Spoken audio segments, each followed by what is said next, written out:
75년 전에 공산주의자들이 이 땅을 적화하려고 전쟁을 일으켰습니다. 공산주의의 목표는 만국의 프롤레타리아트의 단결을 통하여 전 세계를 공산화하는 것이지만은 그 꿈은 실현 불가능하다는 것이 지난 수십 년에 걸쳐서 판명이 됐습니다. 왜냐하면 공산주의는 한 계급의 다른 계급에 대한 깊은 정오에 기초해 있기 때문입니다. 그러면 사랑에 기초한 기독교는 어떠할까? 기독교도 전 세계를 복음화하려는 열망을 지니고 있습니다. 여기서 마르크스가 영감을 얻었다고 추측도 합니다. 그러나 현재 대다수 교인들은 그게 불가능하다는 것을 느끼고 있고 이제 자신만 구원받으면 된다는 그런 만족감 혹은 또 깊이 숨어있는 자괴감 같은 것이 있다고 생각합니다. 그러나 바울은 오늘 본문에서 보다시피 분명히 하늘과 땅에 있는 모든 것을 그리스도 안에서 통일시키는 것이 하나님의 신비한 뜻이라고 했습니다. 세 번역으로 읽으면 이렇습니다. 하나님은 우리에게 모든 지혜와 총명을 넘치게 주셔서 그리스도 안에서 미리 세우신 하나님이 기뻐하시는 뜻을 따라 하나님의 신비한 뜻을 우리에게 알려주셨습니다.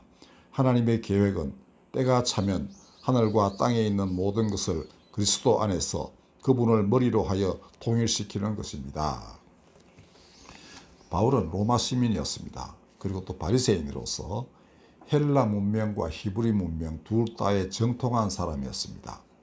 그런데 이 두 문명은 공유하는 것보다는 상충하는 면이 훨씬 더 많았습니다. 그래서 그도 내면의 갈등이 많았으리라고 생각이 됩니다.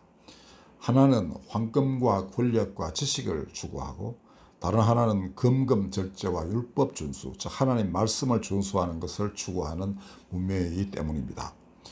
아마 오늘날의 경건하고 부유한 기독교인들도 그 바울과 유사한 딜레마를 겪고 있지 않나 생각이 됩니다.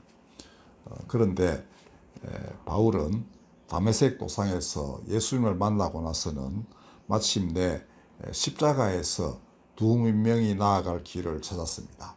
그러니까 둘 다 만족스럽지 못했고 무언가 채우지 않는 것을 느끼고 있던 그에게 일단은 바리새인으로서 그리스도인들을 처단하러 갔습니다만은 다메섹 도상에서 내가 어찌하여 나를 핍박하느냐라는 예수 말씀에 꼬꾸라졌습니다. 그리고는 많은 가르침을 받았겠죠. 그리고 마침내 그는 십자가의 도만이 인간이 살 길이고 그것이 문명이 나아갈 길이라는 것을 깨달아 알게 되었습니다. 그는 말합니다. 유대인은 표적을 구하고 헬라인은 지혜를 찾으나 우리는 십자가에 못 박힌 그리스도를 전하니 유대인에게는 거리끼는 것이요 이방인에게는 미련한 것이로되 오직 부르심을 받은 자들에게는 유대인이나 헬라인이나 그리스도는 하나님의 능력이요 지혜니라. 고린도전서 1장 22절 이하입니다.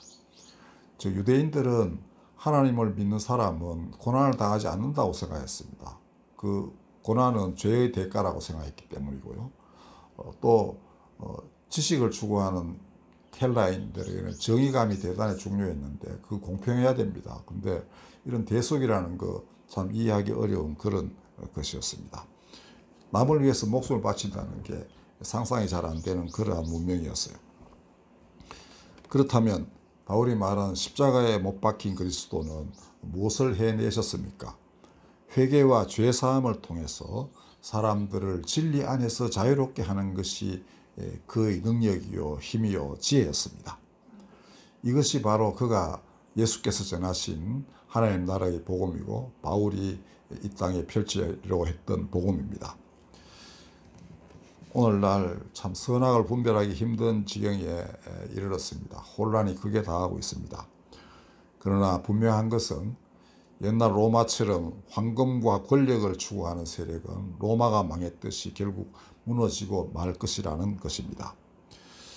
그 다음에 진리를 담고 있지 않은 지식과 예언과 방언도 다 폐기될 것입니다. 고린도전서 13장에서 바울이 분명하게 말했습니다. 지식과 예언과 방언 다 폐한다는 것이죠.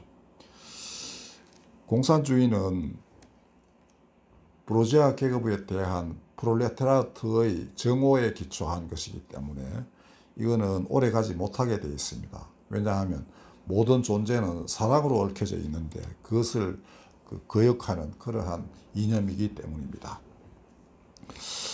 만약 현재 벌어지고 있는 중동 사태, 이스라엘, 이란, 그다음 미국, 그다음에 이제 헤즈볼라 같은 여러 세력들이 이제 지금 폭력 사태, 그러니까 거의 핵무기 생산을 완전히 차단하려는 맹렬한 폭격으로 지금 어떤 면에서는 참 혼란에 빠져 있습니다. 저는 그것이 하나님의 공의의 실현이 될 수 있기를 굉장히 바랍니다. 그러나 잘못하면은 이게 정오를 유발하는, 그리고 정오를 증폭시키는 그런 계기가 될 수도 있어요. 굉장히 주목해야 되고 또 조심해야 할 대목이라고 생각합니다. 거기에는 유대 그리스도교의 전통, 그렇게 서로 크게 다르지는 않습니다. 사실 유대교가 왜곡이 되면 율법 만능주의로 가지만 원래 그 율법의 가장 기본적인 핵심 내용은 하나님 경외, 하나님 사랑과 이웃 사랑이거든요. 근데 이것을 실현한다면 그것은 그리스도의 가르침과 조금 더 어긋나지 않습니다. 그리스도교도 마찬가지입니다. 그러나 만약 기독교가 과거에 저질렀던 여러 가지 죄악을 돌이켜보면은 독선과 이기심, 오만 이런 것들이 지배하면 늘 타락을 했습니다. 그 다음에 부에도 상당히 약했습니다. 권력과 야합하는 경우도 많았어요. 그러다 보면은 정말 자기를 비워 좋은 형체를 취하여 많은 사람들을 위하여 자신의 몸을 대속물로 주신 그리스도의 십자가는 뒷전으로 밀리게 되죠. 이렇게 되면은 교회가 위태롭습니다. 오몬과 독선, 부 이런 것이 교회의 독약이 되어서는 안 되겠죠. 그러면 그것을 정말 믿음 안에서 지혜로서 잘 다듬어내고 잘 활용하는 그러한 정말 사랑과 정의에 기초한 믿음이 필요한 것입니다. 기독교는 교회가 아니라 그가 십자가를 통해 주시는 진리의 말씀이 온 세상을 다스리게 된다는 믿음 위에 서 있어야 됩니다. 오늘 에베소서에서 바울이 말한 것이 바로 그것입니다. 그렇지 않다면은 교회가 무너질 수도 있어요. 왜냐하면 예수님이 그 안에 계시가 좀 거북하게 되면 어떻게 되겠습니다. 근데 오늘 이 본문 이전에 바울이 창세 전부터 예정된 사람을 언급했어요. 바로 이 그리스도를 머리로 하여 그리스도 안에서 하늘과 땅의 모든 것들이 통일되게 하는 그 하나님의 신비로운 뜻을 세상에 알리고 그걸 펼쳐내고 실제로 구현해내는 사람들을 그는 창세 이전부터 예정된 사람이라고 했습니다. 그러니까 기독교에 예정론이 있지만 진정한 예정이 있다면 이런 일을 하는 사람들로 예정된 것이다. 저는 바울의 그 본문을 그렇게 해석합니다. 진정한 예정이 있다면 누가 구원받고 안 받고 하는 것은 어쩌면 아주 부차적인 거예요. 더 중요한 것은 이 신비로운 마지막 때 하나님의 신비로운 경륜을 이룩해내는 사람으로서의 부르심.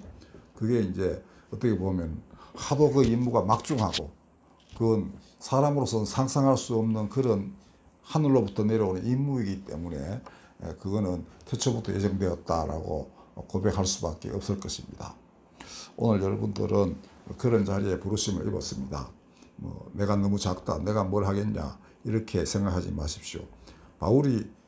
바울을 이렇게 눈뜨게 했던 사람, 바울이 처음에 예수님 말씀에 사로잡혀서 꼬꾸라졌을 때 눈에 비늘 같은 게 덮여요.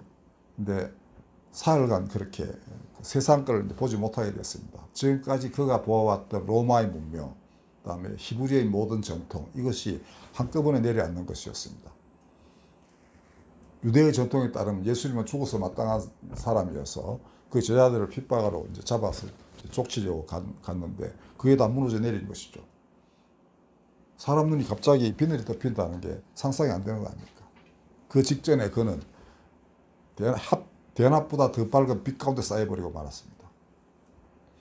그럼 빛 가운데서 뭘 새롭게 뭘 봐야 되겠죠. 더 많은 것 자세히 볼 수 있지 않겠습니까? 그러나 그는 그렇게 되지 않았고 눈이 오히려 덮여버리고 말았습니다. 대신에 그 닫혀진 눈 속에 있는 이제 육신의 눈이 아니라 마음의 눈이 떠여져서 진리를 보게 됐는데, 그 진리의 문을 들어서게 해서 그를 정말 그 양육을 사흘간 집중적으로 해준 사람은 이름도 알려지지 않은 그리스도인들이었습니다.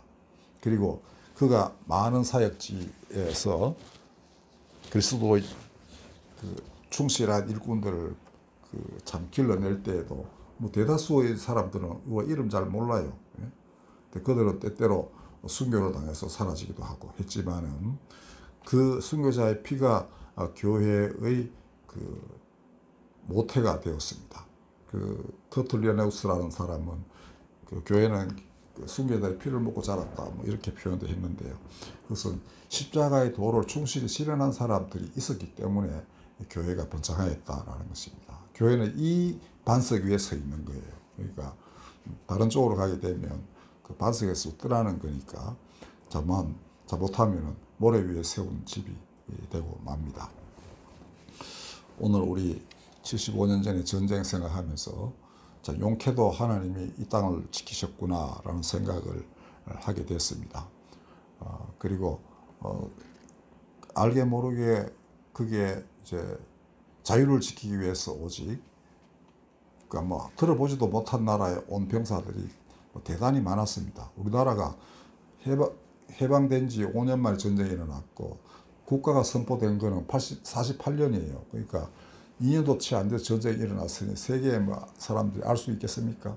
그들 역시 세계대전의 여파로 온갖 힘든 일을 겪고 있는 판인데, 그러나 그들은 또다시 히틀러에 유사한 새로운 세력에 의해서 사람들의 자유와 생명이 침해받고 있다는 사실을 알고 많은 나라들이 파병하고 도와주고 그렇게 해서 우리가 전쟁을 3년에 걸쳐서 치르면서 겨우겨우 이제 휴전이 되고 오늘까지 이르게 됐습니다. 북한은 아까 말씀드린 대로 그 정오에 기초한 처제였기 때문에 뭐 지금까지 버티고는 있지만은 인민들의 생활은 말로 할 수 없이 핍절하게 됐죠. 그러니까 저거는 결국은 오래가지 못하게 되어 있습니다. 그러나 남쪽은 우리 대한민국은 자유에 기초한 새로운 체제 속에서 많은 우여곡절이 있었지만은 오늘에 이르렀습니다. 이제 사람들은 자유가 무엇인지를 압니다. 특별히 신앙의 자유라는 게 굉장히 중요하거든요. 헌법의 역사에서 종교의 자유는 모든 자유의 모태라고 되어 있습니다. 그러니까 종교 및 양심의 자유가 있어야 다른 자유도 의미가 있는 거예요. 그 인간의 내면 가장 깊은 곳에 있는 양심이 위협받게 되는 체제, 이거는 안 되는 겁니다. 그 양심은 곧 이어서 이제 신심으로 바뀌게 돼요. 그러니까 어떤 인간 세상을 넘어선 초월적인 존재에 대한, 기독교는 하나님이고 다른 사람들은 또 다른 진리라고 생각하고 있습니다. 그에 대한 믿음이 위협받는 세상은 그건 마땅한 세상이 아니라는 것이죠. 그 다음에 언론의 자유라든지 생명의 자유 이런 것들이 다 보장되게 되는 것입니다. 오늘날 여러 종교에서 원리주의라는 게 있어요. 우리 거 아니면 안 된다라는 이거. 그러다 보면은 여성을 아예 탄압하고 아예 교육을 못 받게 하거나 뭐 부르카라는 눈만 내고 다니도록 하거나 이게 이제 이슬람의 원리주의자들입니다. 아프가니스탄의 우리 유학생, 한동대 유학생 라히마라는 그 여자애는 그랬습니다. 뭐 여자들이 교육받을 기회가 별로 없다는 겁니다. 아예 교육을 시키지 않았다는 것입니다. 그러니까 평화가 뭔지 자유가 뭔지 들어본 적도 없다는 것이에요. 그게 종교적 원리주의가 지배하면 그렇게 됩니다. 그러니까 이슬람 특히 그 중에 원리주의자들은 이슬람 내에서도 그건 이슬람이 아니다라는 식의 표현을 할 정도로 인간의 모든 것들을 억압하는 그런 체제예요. 기독교는 다행스럽게 기독교 교리로 언급해서 사는 거는 옛날에 왜곡된 마녀재판 이 시절에 꽤나 긴 기간 동안 있었습니다만은 종교개혁을 통해서 그런 모든 것으로부터 벗어나게 되었습니다. 이제는 더욱 중요한 것은 세상의 유혹으로부터 벗어나는 것이고, 그러니까 황금과 권력, 이런 것부터 벗어나는 것입니다. 그 다음에 기독교인들도 정오십은 늘 갖고 있죠. 그게 아주 하나님의 공의에 기초한 그런 분노이기도 하고, 때때로는 도저히 묵과할 수 없는 그 어떤 악인에 대한 그런 정의감이기도 하고, 또 때로는 좀 왜곡된 것이기도 합니다. 그러나 이 모든 것이 그리스도께서 그 세상에 내어 보이신 그의 자비와 정의로운 이것으로 성화되어서 결국은 우리 모든 사람이 그리스도를 머리로 한 하나의 그 통일된 세계, 이것으로 나아가야 됩니다. 이 하나님의 신비로운 뜻이고 변할 수 없는 뜻이고 반드시 이루어질 일입니다. 쉽게 되겠나 생각되지만 저도 어려우리라고 생각합니다. 그럴수록 이 아까 말씀드린 창세부터 예비된 사람들의 길이 참 험한 것이죠. 언제 끝날지도 모르는 길을 계속 가야 되고, 그렇습니다만은 예수님이 진작에 말씀하셨습니다. 생명으로 가는 길은 협착하고 문도 좁다는 것이죠. 그러나 거기 들어가야만 비로소 생명의 길로 나아가게 된다, 생명으로 나아가게 된다 하셨습니다. 멸망으로 가는 문은 이제 넓고 평탄하단 말이죠. 쉬운 길이죠. 여기 보면은. 아니, 쉽다기보다는 그것도 쉽지는 않겠지만 하여튼 사람들을 그 매혹시켜서 가게 하는 거로서는 그게 아주 좋은 방법이 되겠죠. 그죠? 그래서 공산주의도 그렇고 모든 이 땅의 독재자들은 다 인민들에게, 백성들에게 내가 너희를 잘 살게 해주리라 하는 이런 행복에 대한 약속을 가지고서 등장했고, 결국에는 그 국민 대다수의 행복을 빼앗아 버리는 그러한 욕망의 화신이 되어 갔습니다. 그게 이제 우상이죠. 인간이 만들어낸 우상, 스스로도 우상이 됐고 백성들에게 우상을 강요했고, 그러면 너에게 복이 있으리라고 약속했지만은 결과는 저주였고 불행이고 고통이었습니다. 그러나 예수님 하신 것을 한번 보십시오. 팔복선언에 다 복되어라 마음 가난한 이들이여, 복되어라 애통하는 자들이여, 다 이렇게 축복을 먼저 하십니다. 히브리, 그러니까 아람어, 예수님 쓰신 아람어는 그렇게 동사가 먼저 나와요. 그걸 강조하기 위해서.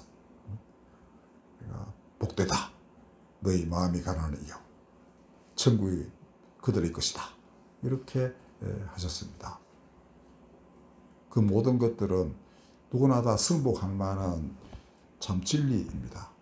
이제 우리는 그가 선포하신 그 나라가 반드시 이루어진다는 것을 믿고 그 반석 위에서, 그리스도의 십자가의 반석 위에서 우리 삶을 이렇게 조정해 나가고 또 노력하고, 그다음에 우리 주변을 바꾸어 나가려는 그런 시도를 끊임없이 해야 됩니다.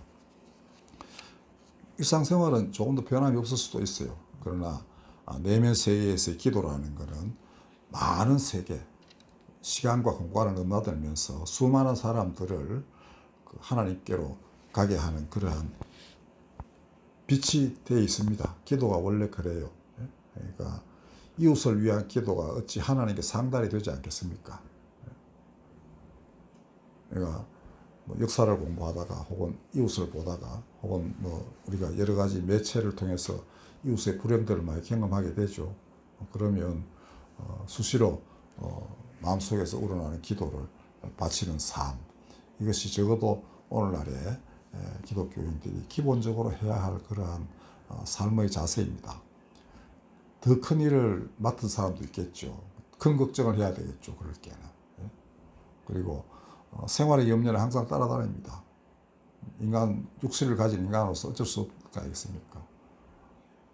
힘들지만은 그런 고통을 혹처럼 달고 다니면서도 끊임없이 입으로는 하나님을 찬양하고, 그럼으로써 성령의 두루마기가 항상 그를 감싸는 그러한 삶이 되어야 되겠죠. 여러분들 꼭 그렇게 되시길 바랍니다. 기도하겠습니다. 우리를 진리의 말씀으로 거룩하게 하시고 그 말씀 따라 살면서 세상의 빛과 소금이 될 수 있게 하여 주시옵소서. 온 땅의 교회가 온갖 흑암의 세력에 맞서서 진실로 빛의 사자로서 하나님의 전사로서 그 소임을 다하게 하여 주시옵소서. 예수님의 이름으로 기도하였습니다. 아멘. 찬송가 494장 부르겠습니다.